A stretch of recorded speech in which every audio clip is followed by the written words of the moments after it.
Severino se va a mirar con añoranza a las suyas montañas, encara llejanas, y se va a acordar de cómo yaya le va contado en más d'una ocasión que quan ella eva choven va veyer familias enteras, cargadas con todo lo que podeban, cheladas de frío y muertas de fame, cruciar los puertos del Pirineo, fuyín de la guerra y la miseria. Caminaban con la mirada perdida, igual que ara pues veyer a la trele a esa chen que les dicen refugiados, en otras montañas, en la mar o en los muros subayas de los países ricos, le diba yaya. No fan tanto tiempo, Severino, no fa tanto tiempo que los refugiados eban nosotros, pero me parece a yo que se mos va a olvidar demasiado pronto.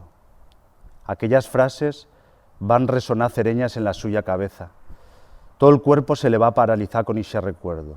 De repente se va a veyer a sí mismo cruciando aquellas montañas tan duras y que también conoixeba, con neu en los chenullos y portant en brazos a un nino plorán.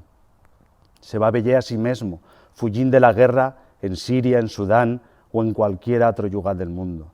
Nunca se va metido en la pel d'isa chen, mai eva feito ese esfuerzo, pero dimpués de felo sabeba que teniba que cumplir la suya misión para poder comenzar a cambiar el mundo.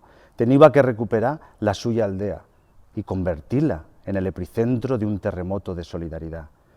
Sin saber ben cómo, adentro de él, poqué a poqué va a ir tomando forma una canción, esta vez en castellano, una canción en la que se sentiva una antigua melodía de un romance monegrivo.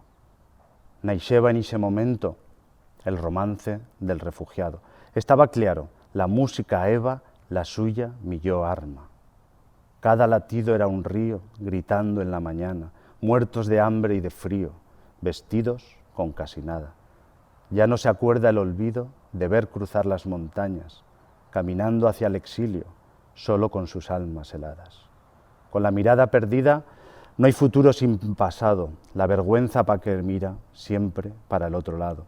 Despierten ya las conciencias, que se abran los ojos al mundo, que se muera la violencia, que florezcan los refugios, que cada latido sea el mío, que nos duela la indiferencia, venceremos el desafío, disiparemos las nieblas.